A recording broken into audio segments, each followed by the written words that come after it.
The air in the Jefferson County Courthouse was heavy, not from the Alabama heat, but from the weight of secrets buried deep within its walls. For 24 years, Judge Meredith Langford had ruled her courtroom with an iron fist, her sharp eyes cutting through attorneys like a blade. Her voice, calm and measured, carried an authority that silenced even the boldest of lawyers. But today, the unspoken truth that had lingered for decades was about to explode. Darnell Hayes stepped into the courtroom, his polished shoes clicking against the marble floor. He wasn't just another defense attorney. He was a man on a mission. At 48, Darnell had built a reputation for taking on the cases no one else would. His ability to dismantle a prosecution's case had made him a target for judges like Langford. But today, he wasn't here just to defend his client, Tyrone Wilkes, a man falsely accused of armed robbery. He was here to expose the corruption that had festered in this courtroom for years. Judge Langford barely glanced at him as he approached the defense table. "Mr. Hayes," she said, her tone dripping with disdain, "you're already on thin ice in my courtroom. Don't waste my time today." Darnell tightened his grip on his briefcase, but kept his expression neutral. "I'll try not to, Your Honor." The trial began, but it was far from fair. Every objection Darnell raised was dismissed. Every valid argument he made was brushed aside. Langford's bias was glaring, her contempt for Darnell palpable. But he didn't flinch. He had come prepared. As the trial dragged on, Darnell's patience wore thin. When the prosecution introduced evidence that hadn't been disclosed during discovery, he saw his opening. "Your Honor," he said, his voice steady, "this is a clear violation of Brady versus Maryland. I move for an immediate mistrial." Langford leaned back in her chair, her lips curling into a smirk. "Denied." Darnell didn't blink. "To be clear, Your Honor, you're refusing to acknowledge a Brady violation?" Her eyes darkened. "I said denied, Mr. Hayes. One more word, and I'll have you removed." The courtroom fell silent. Darnell could feel the tension in the air, the weight of the moment pressing down on everyone. He sat down, his expression unreadable. But inside, he knew the game had just begun. Then the door swung open. 2 federal agents strode in, their presence commanding immediate attention. The lead agent stepped forward, his voice cutting through the silence. "Judge Meredith Langford, we need to speak with you immediately." Langford's face drained of color. "I am in the middle of a trial. This is highly inappropriate." The agent didn't flinch. "We have a warrant for your arrest." The courtroom erupted. Langford, once the most powerful person in the room, was now powerless. As the agents led her away in handcuffs, Darnell stood, his eyes locked on hers. "This is justice," he said, his voice calm but firm. The trial was over, but the fight for justice had just begun. Script 2, new version with a suspenseful hook. The gavel slammed down, its echo reverberating through the courtroom like a gunshot. Judge Evelyn Hart leaned forward, her piercing gaze locking onto the young attorney standing before her. "One more word, Mr. Carter," she said, her voice low and dangerous, "and I'll have you held in contempt." The room held its breath. For 20 years, Judge Hart had been the undisputed ruler of this courtroom. Her reputation was legendary, not for fairness, but for her ruthless efficiency and unwavering control. Attorneys feared her, defendants dreaded her, and no one dared to challenge her. Until today, Ethan Carter, a 32-year-old public defender with a reputation for taking on impossible cases, stood his ground. His client, a single mother accused of a crime she didn't commit, sat beside him, her hands trembling. Ethan knew the odds were stacked against him. Judge Hart had already made up her mind.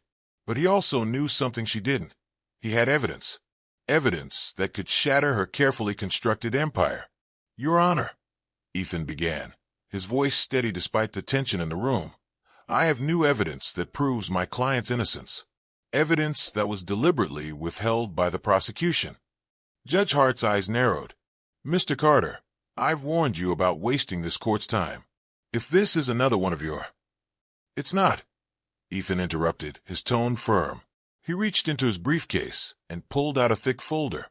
"This is a sworn affidavit from a former police officer who admits to fabricating evidence in multiple cases, including this one." The courtroom erupted in murmurs. Judge Hart's face turned to stone. "This is highly irregular," she snapped. "I won't allow." Before she could finish, the doors at the back of the courtroom burst open. 2 federal agents strode in, their presence commanding immediate silence. The lead agent stepped forward, his voice cutting through the tension. "Judge Evelyn Hart, you're under arrest for obstruction of justice, bribery, and abuse of power." The room exploded in chaos. Reporters scrambled to capture the moment. Jurors exchanged stunned glances. And Judge Hart, for the first time in her career, looked utterly powerless. Ethan didn't smile. He didn't gloat. He simply turned to his client and said, "It's over. You're free." As the agents led Judge Hart away in handcuffs, Ethan felt the weight of the moment settle over him. This wasn't just a victory for his client. It was a victory for every person who had ever been wronged by a broken system. And as he walked out of the courtroom, he knew one thing for certain. This was just the beginning. The fight for justice was far from over. The courtroom doors swung shut behind Ethan Carter, but the echo of what had just transpired lingered in the air like a storm that had finally broken. Reporters swarmed the courthouse steps, their cameras flashing, microphones thrust forward as they shouted questions at him. Ethan ignored them, his focus entirely on his client, Maria Gonzalez, who stood beside him, her face pale, but her eyes wide with a mix of relief and disbelief. "Is it really over?" Maria asked, her voice trembling. She clutched her young son's hand tightly, as if afraid someone might still try to take him away from her. Ethan nodded, placing a reassuring hand on her shoulder. "It's over, Maria. You're free. No one's going to take you away from your son." Maria's eyes filled with tears, and she pulled Ethan into a tight hug. "Thank you," she whispered. "Thank you for not giving up on me." Ethan smiled faintly, though his mind was already racing ahead. This wasn't just about Maria. Judge Evelyn Hart's arrest was a seismic event, one that would send shockwaves through the entire legal system. And Ethan knew better than anyone that this was only the beginning. The aftermath. The news of Judge Hart's arrest spread like wildfire.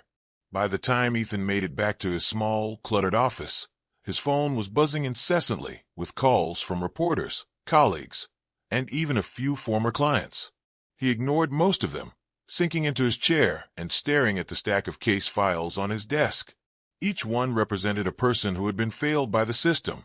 People like Maria, who had been railroaded by corrupt judges, overzealous prosecutors, and a system that cared more about convictions than justice. Ethan's mind drifted back to the moment the federal agents had walked into the courtroom. He had known they were coming, of course. He had spent months gathering evidence, working tirelessly to expose Judge Hart's corruption. But seeing her led away in handcuffs had been more satisfying than he had anticipated. For years, she had wielded her power like a weapon, destroying lives with a single stroke of her gavel. Now, she would finally face the consequences of her actions. But Ethan also knew that Judge Hart was just one piece of a much larger puzzle. She wasn't the only corrupt judge in the system, and she certainly wasn't the only one who had abused her power. If anything, her arrest was a wake-up call, a reminder of how deep the rot went. A new case. Ethan's thoughts were interrupted by a knock on his office door. He looked up to see his assistant, Claire, standing in the doorway, her expression a mix of excitement and concern. "You've got a visitor," she said, stepping aside to reveal a man in his late 40s, his face lined with worry. He was dressed in a worn suit, his hands clutching a battered briefcase. "Mr. Carter," the man said, his voice trembling slightly. "My name is Daniel Reyes. I need your help." Ethan gestured for him to sit. "What's going on, Mr. Reyes?" Daniel hesitated, then opened his briefcase and pulled out a stack of documents. "It's my son, Javier. He's been in prison for 5 years for a crime he didn't commit. The judge in his case, I think he was paid off, just like Judge Hart." Ethan's eyes narrowed. "Tell me everything." The Reyes case. As Daniel spoke, Ethan listened intently, his mind already working through the details. Javier Reyes had been convicted of armed robbery based on the testimony of a single eyewitness, a witness who had later recanted, claiming he had been coerced by the police. But despite the lack of physical evidence and the witness's recantation, Javier's appeals had been denied. The judge in his case, a man named Harold Grayson, had a reputation for being tough on crime, but Daniel was convinced there was more to it than that. "I've been trying to get someone to listen for years," Daniel said, his voice breaking. "But no one cares. They say it's too late, that the case is closed. But I know my son is innocent. And I think Judge Grayson knew it too." Ethan leaned back in his chair, his mind racing. Judge Grayson was a well-known figure in the legal community, a man who had been on the bench for over 2 decades. Like Judge Hart, he had a reputation for being ruthless, but Ethan had never heard any concrete allegations of corruption against him. Still, Daniel's story was compelling, and Ethan couldn't shake the feeling that there was more to this case than met the eye. "I'll look into it," Ethan said finally. "But I need you to understand something, Mr. Reyes. This isn't going to be easy. Judges like Grayson have a lot of power, and they don't give it up without a fight." Daniel nodded, his eyes filled with gratitude. "I understand, and I'm willing to do whatever it takes to get my son out of prison." Digging deeper, over the next few weeks, Ethan threw himself into the Reyes case, poring over court transcripts, police reports, and witness statements. He tracked down the eyewitness who had recanted his testimony, a man named Marcus Cole, and convinced him to meet for an interview. Marcus was hesitant at first, his eyes darting around nervously as he spoke. "I told the truth in court," he said, his voice low. "But the cops, they pressured me. They said if I didn't point the finger at Javier, they'd come after me. I was scared, man. I didn't have a choice." Ethan nodded, his expression grim. "And what about Judge Grayson? Did he know about this?" Marcus hesitated, then shook his head. "I don't know. But the prosecutor, he was real cozy with the judge, always whispering to each other, like they were in on something." Ethan's instincts told him there was more to this story. He began digging deeper, looking for any connection between Judge Grayson and the prosecutor, a man named Richard Lang. What he found was troubling. A web of corruption. Richard Lang had been a rising star in the district attorney's office, known for his high conviction rate and his close relationship with Judge Grayson. But as Ethan dug deeper, he discovered that Lang had a history of questionable tactics, including withholding evidence and coercing witnesses. And Judge Grayson had consistently turned a blind eye to these abuses, even when they were brought to his attention. Ethan also uncovered evidence that Lang had received significant campaign contributions from a local business owner, a man who had a vested interest in seeing Javier Reyes convicted. The pieces of the puzzle were starting to come together, but Ethan knew he needed more than circumstantial evidence to take on someone as powerful as Judge Grayson. A break in the case. The break Ethan had been waiting for came unexpectedly. He received an anonymous tip from a former court clerk who claimed to have evidence of Judge Grayson's corruption. The clerk, a woman named Sarah Mitchell, agreed to meet Ethan in a quiet park on the outskirts of town. Sarah was nervous, her hands shaking as she handed Ethan a flash drive. "I've been sitting on this for years," she said, her voice barely above a whisper. "I couldn't take it anymore. What they're doing, it's wrong." Ethan plugged the flash drive into his laptop and began scrolling through the files. What he found was damning. Emails between Judge Grayson and Richard Lang, discussing cases in detail and coordinating their efforts to secure convictions. There were also financial records showing payments from local business owners to both Grayson and Lang, in exchange for favorable rulings. Ethan felt a surge of adrenaline as he realized what he had. This wasn't just evidence of corruption, it was a smoking gun. But he also knew that taking on Judge Grayson would be dangerous. The man had powerful allies, and he wouldn't go down without a fight. The confrontation. Ethan decided to confront Richard Lang first. He arranged a meeting under the guise of discussing a plea deal for another client, but his real goal was to gauge Lang's reaction to the evidence he had uncovered. Lang was smug as always, leaning back in his chair with a self-satisfied smile. "What can I do for you, Carter?" he asked, his tone dripping with condescension. Ethan didn't mince words. "I know about your arrangement with Judge Grayson," he said, sliding a copy of the emails across the table. "And I know about the payments from local business owners. This ends now." Lang's smile faltered, but he quickly recovered. "You're bluffing," he said, though his voice lacked its usual confidence. "Am I?" Ethan replied, his tone icy. "Because I've got enough evidence to bury you. And if you don't cooperate, I'll make sure everyone knows what you've been up to."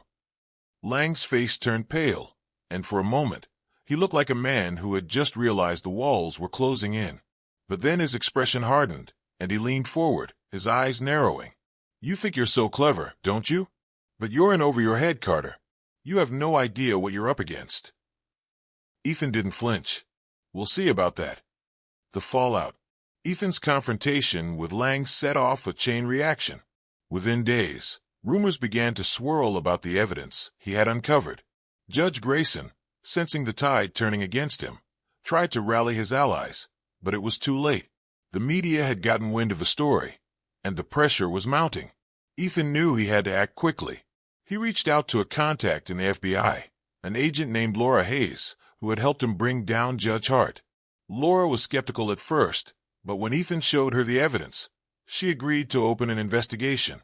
The investigation moved swiftly, and within weeks, both Judge Grayson and Richard Lang were arrested on charges of corruption, bribery, and obstruction of justice. The news sent shockwaves through the legal community, and Ethan found himself at the center of a media storm. But for Ethan, the real victory came when Javier Reyes was finally released from prison. The look of relief on Daniel's face as he embraced his son was worth all the sleepless nights and endless hours of work. As Ethan stood outside the courthouse, watching Javier and Daniel walk away, he felt a sense of satisfaction. But he also knew that this was just the beginning. The system was still broken, and there were more corrupt judges and prosecutors out there, abusing their power and destroying lives. Ethan turned to Claire, who had been by his side through it all. "We're not done," he said, his voice firm. "Not even close." Claire nodded, a determined look in her eyes. "What's next?" Ethan smiled faintly. "Next, we take down the rest of them." And with that, he walked back into the courthouse, ready to continue the fight for justice. Because for Ethan Carter, this wasn't just a job, it was a mission. And he wasn't going to stop until the system was fixed, no matter how long it took or how many battles he had to fight.